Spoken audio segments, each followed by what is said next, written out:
My father died when I did 10 years old. When my father died, we go my mommy village.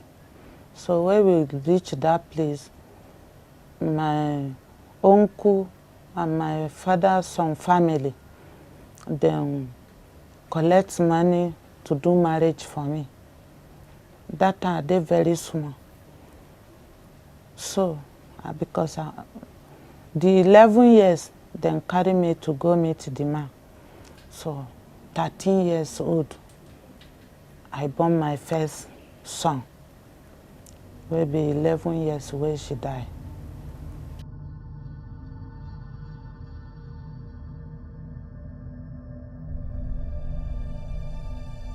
The Echoes of Mercy and Hope Foundation is a foundation dedicated to young girls between the age of 12 and 17 years who are going through very unfortunate circumstances in the streets of Nigeria. These girls are in a position where they don't have hope. There's nobody they can lean on to assist. So a group of Christian women have come together to see how they can salvage this situation. What the foundation seeks to do is to set up a home, a proper home, where these girls will be taken off the streets, domiciled in this home, given vocational training, education, mentorship, give the girls a sense of belonging, and give them hope that there is a future for them. You have some stranded in the street. You have some of them will get pregnant as young as 15. They're already pregnant out there, not knowing even who is responsible. Even at times when you know who is responsible, they don't even accept responsibilities. So you see all these girls wandering outside. Most of the time, their parents would have disowned them. They wouldn't like to take on the responsibility because most homes they come from, they're not like capable. They don't have the capacity of taking new mouth, let me say, taking care of new person in their home, in their houses. So they just kind of ask them to leave the house and they're stranded. You have a lot of them sleeping under the bridge, like Oshodi. We have what we call the Oshodi girls. You see girls, they are wasting their lives. Just a little bit of putting them in the home, giving them just a little bit of nurturing, teaching them the right things to do, the right way to live their lives, and they pick up. There are lots of young people out there on the streets languishing and doing things they should not do, and that's basically because they don't have anything else to do. So bringing them into this home, providing a conducive environment for them to stay and learn is actually important. They wouldn't be there forever, but the important thing is to ensure that we give them something to go out there and be able to stand on their own.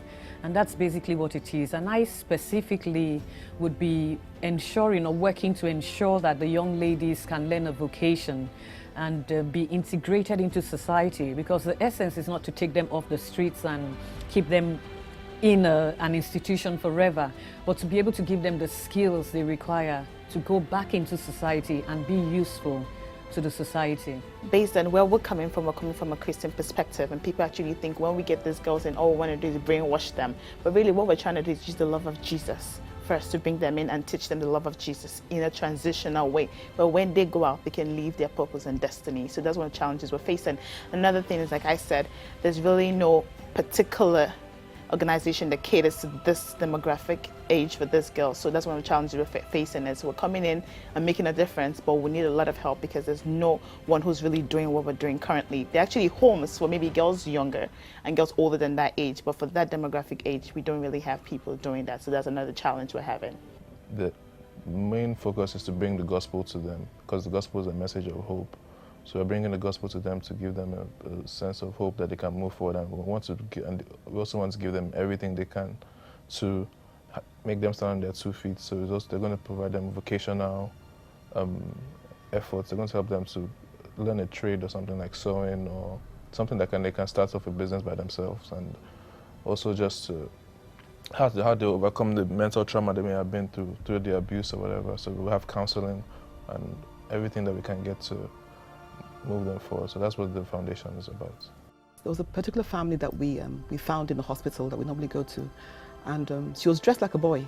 When I saw her, I thought she was a boy, but I didn't know she was living on. She came to us and begged for money. I'm asking, why are you begging for money? She said, well, my whole family were living on the street. That our house got burnt about a year ago, and ever since then we've been living at Bar Beach. I said, Bar Beach, okay? I couldn't believe it.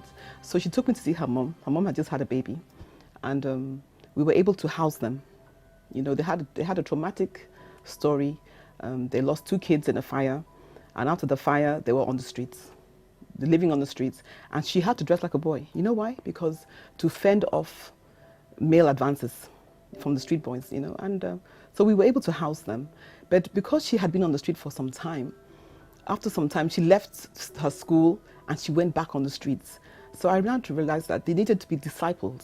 They need to spend some time with them, talk to them about Jesus Christ, let them know that they have a hope, they have a future. But just simply housing them wasn't good enough.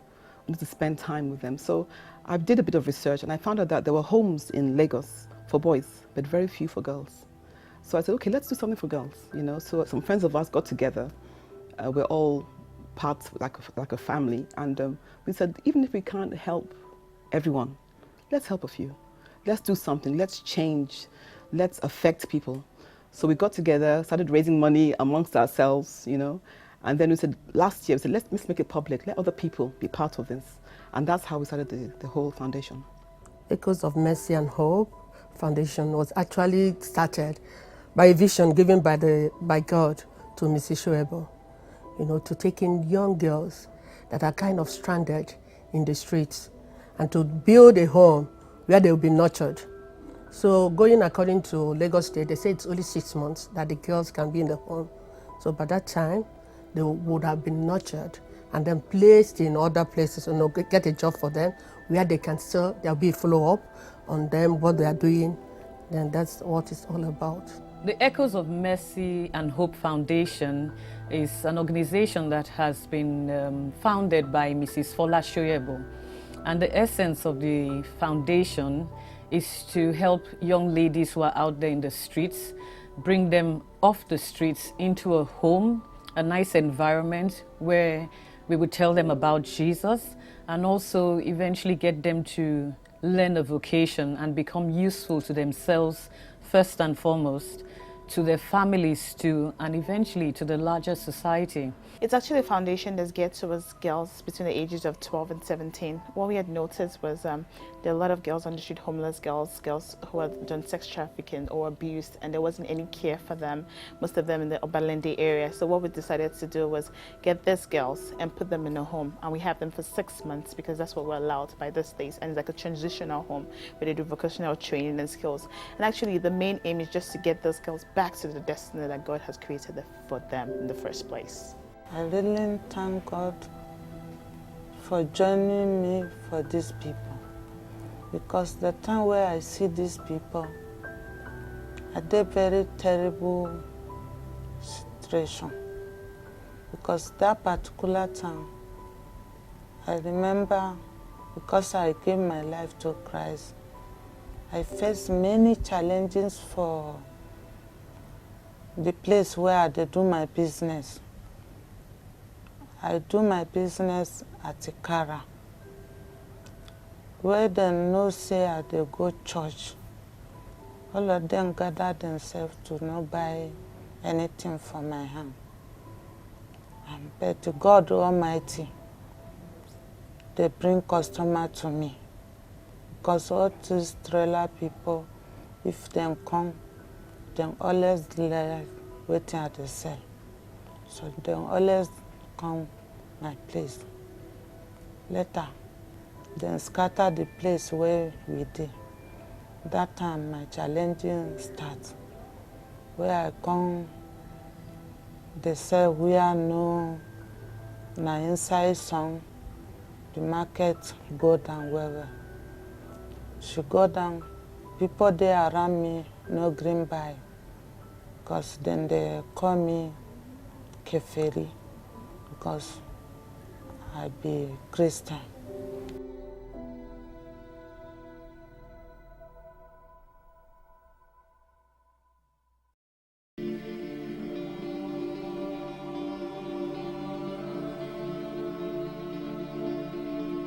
I think what's important is that we do what we can do. The people we will be able to help, and if out of 100 people, even 5 change, I think that's fantastic. there would be people who would actually even come into the home and are willing at the beginning, but drop out along the way. It's about giving hope to what I would call the underprivileged and those who, due to no reason of theirs, have found themselves in situations and positions which have not been the best, and to provide for them, to give them a chance of giving them a better life and eventually a part of the world which they rightfully belong to. And the visionary is my wife. I see the passion and I fell into line, I will say, after I saw the passion that she wants to give back something to the society. When these girls go out, we want to make sure they're going out as better than they actually did come in. So from cooking classes and arts and craft, tailoring services, vocational skills and training and education, depending on what the girls' focus is. If they come in and tell us, you know, I want to come out and be able to sew, yes, we're going to go through that lane. I want to come out and be able to go back to school, we'll help you through that. So we're not just going to come in and just say, this is what we want for you. It's going to be a lot of counsel and a lot of therapy that goes in before the girls can proceed in the home. They're looking for homes to come into. But those ones that will not want to, be talking to them, you know, making them to accept Christ, using the Christian way, talking to them. At least they want a place, if they are pregnant, to come and have their babies, stay and have their babies, but somebody to teach them how to take care of the babies. So after talking to them, not that you just get out there, they want to, because they are used to this wide life outside there, you know, where they can mix with boys freely, smoke. Most of them smoke Igbo, do all sorts of manner of things that are bad. But when you keep talking to them, you know, lead them to Christ, the spiritual way, the Christian way, they come to realize that life is not about, you know, being wide.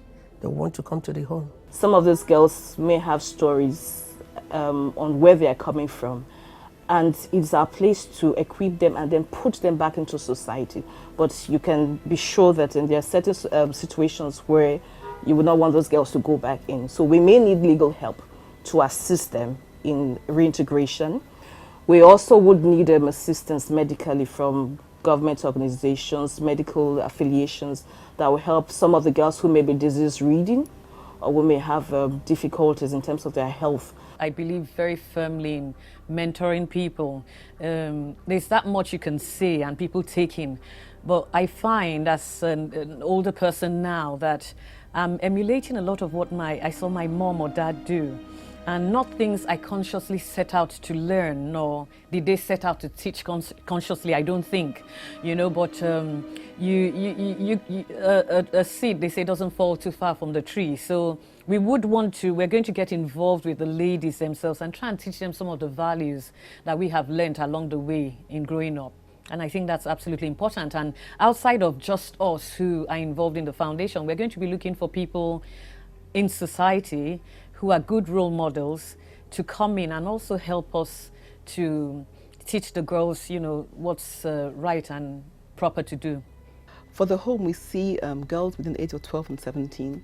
We see their life being transformed. When I think about it, I think about Noah's Ark. And you know, God brought in Noah's family and two of everything. And we feel that when the girls come to the home, they have a place where they can rest, where they can find Jesus, where they can feel the love of God, and where they can learn a trade so they can have a future. Because now living on the streets, there is no future for them. They're prey to everything that happens on the streets. You know, so we just want to be able to affect and change people's families, people's lives radically. Because if you can get one person to change direction from hopelessness to hope, the whole community will be touched by that. You know, and that's what we want to do, and God will help us. Money is a challenge, but God has been faithful. He's really given us a very good idea with the raffle draw. So and it's really taken off and raised a lot of money through that now. We found 2 houses in Mende where we'll be hosting the girls. So the aim is to buy the house, not to rent it, to buy it so it can stay as an everlasting foundation. Always be there for this foundation. The houses will always be there for this foundation as a continual process. But the major is money to continue the house, and that's what the major challenge will be to connect. But we know we will get the money because that's what we're also involved in. That we're corporate individuals as well, us in the youth arm. So we know how to raise fundraising letters to banks and to hope to maybe partner with the UN and to expand this vision more than not just Lagos, but all over Nigeria and hopefully Africa, and keep moving, because at the end of it, we'll be spreading the gospel as well through helping these young girls. It's always financial support, because the home we have to buy, build up the home, have many facilities available, set up farms, like chicken, where they can rear chicken, things to do when they're in the home. And we look for places to place them as they have been groomed. That's the word, groom. As you groom them, nurture them, you look for places to place them to work. So we look at if people that have factories, people that are in their own business, they are looking for how to help. So in that area, we can have these girls to send them to these places, like sewing institutes, vocational centers, where we can send them to learn new trades, train them to work with their hands, to be busy, so that they won't have time to be moving about with boys. They will have a purpose. Their life will be purposeful. They have a purpose to live. They have hope. They look forward to doing things with their hands, earning money on their own. And then some of them can even go on to have multiple streams of income, where they will come, where they can earn and support even themselves and their families that had left. We will also want to liaise with other partner NGOs who have a great wealth of experience and can also advise, can also teach, and we form a good coalition where we can approach government on certain policy issues that may better the lives of the girls in our society. There's quite a bunch out there of NGOs and things, and I've noticed, studying quietly, how difficult it is to actually get something like this off the ground, to get the right support, and to get the funding on a constant basis. But I think because there are two sides to it, I would say my wife leans more to the side that I should also lean to. With God, nothing is impossible. She goes for it. I still check back and do the let's watch and see. Do it this way, do it that way. I would say I found out at the end of the day, she gets going while I'm still thinking. And between you and I was stunned. Because my lack of initial interest in why are you getting into all this, I see now they try to raise, I think 42 million naira for a home. I was never involved in it, ashamedly so, I would say that. And the day she came and told me that, look, I've raised 30 million. I said, how did you do that? I think I woke up and I said, you know what? That means without me, things can happen. And like I told you, she believes that it's only what to do for God. And I think it's something that I believe now more than ever. I can actually do more because I have a lot of what I would call affluent people out there who we can actually take the message to support the cause of what I would say the lost people and those who are underprivileged. And we did some. I didn't do enough, I will tell you that, but I'm going to do more because I believe now that really, with God, nothing is possible. God has done so much, both in our lives and in the lives of so many of us here. And we have to appreciate that. And we have to go out to actually help the underprivileged, give hope to the hopeless and a future to those who are out there who, through no fault of theirs, have found themselves in this terrible sex trade and, extortion and, playing with their lives through no reason because their parents cannot afford to do the little of more than what we waste on our children who are living a privileged life, and those are people out there. And you know something? It actually is very challenging. I think that's the biggest challenge, getting it funded. But I believe, with God, nothing is impossible. You know what? First thing is love. If you love yourself, love your neighbor as yourself. You know what? Love is what creates the hope for those who are hopeless. And the money, I believe, will come with or without any of us. One of the first things is going to be funding, because yes, we actually, we just had a fundraiser today, and one of the main aim is to raise money for the home, because what we want to do is, what we notice is a lot of organizations, if they don't have their own place, what happens is after a while the legacy runs off where they have to move from one location to another. So funding will be one big thing, and to raise awareness too. We want people who are going to be like foot soldiers for Christ, raise awareness for this set of girls, letting them know that the society just care about them, and even people who are in top hierarchies in the society also can come join us as part of of the awareness bearers for this. But right now, one of the key things we're looking forward to is funding people to just help us with this aim, because it's a fantastic, fantastic vision we have, and funding is one of our critical issues we're having at the moment. You know, the interesting thing is this foundation is not out to make money. It's a sincere and honest desire of Christian women to assist and give back to society. This is very evident. People have noticed this. People have observed this, and they are willing to support as much as they can. If you also take a roll call and statistics of the women who volunteer in the foundation, you know there are people who have also succeeded and are hardworking, dedicated to their set goals. So based on this and by the grace of God, we see the foundation standing at par with any international organization catering to women and their success in life. You know, we stigmatize these girls, and that can be very painful, and I think that's the scar a lot of them carry.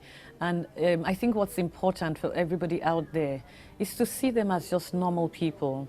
And you know, when we pick up a child in the orphanage and bring in a child messy, dirty, in the bean bag, and within 5 days, that child looks so different. Within a few weeks, people are coming in and saying, I want to adopt this child. And the difference is the environment the person has been placed in. A lot of them haven't had good opportunities like some of us have had. And that's the only difference. So what we're trying to do is give them an opportunity in life. And we all must give them an opportunity in life. We must let them be. They've made mistakes, and if you know where those people are coming from, you would probably be more compassionate towards them. You know, not having a father or a mother in the house. Maybe the father's an armed robber, the mother's out there prostituting, and she leaves a little 3-year-old to grow up in a yard with vicious, maybe another 30 vicious men who are prying on this child every day. What does she grow up to do? She just thinks that's normal life. You know, so she goes out there and does exactly what she's known to do since she was the age of 3. So why should any one of us frown at somebody like that? The best we can do is give them an opportunity, allow them be, allow them become somebody, you know. And of course, you know, like we said earlier on, people who can come in and mentor the ladies, that would be fantastic. Organizations, whatever they have to give, that can give them a better life, help them out. And, you know, my focus wouldn't be money. Money is good, it helps. Yes, we can't run the organization without money, but I think most importantly is for everyone to be able to give them an opportunity and not stigmatize them so that they're well integrated into society.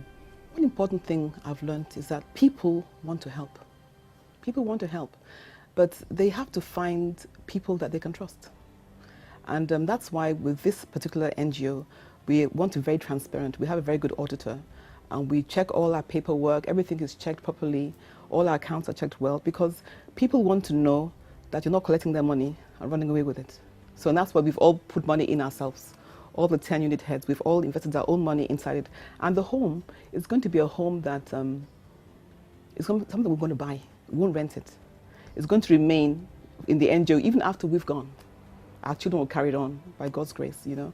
So it's not something that we want to rent a home, it's someone's name. It's not anyone's name at all.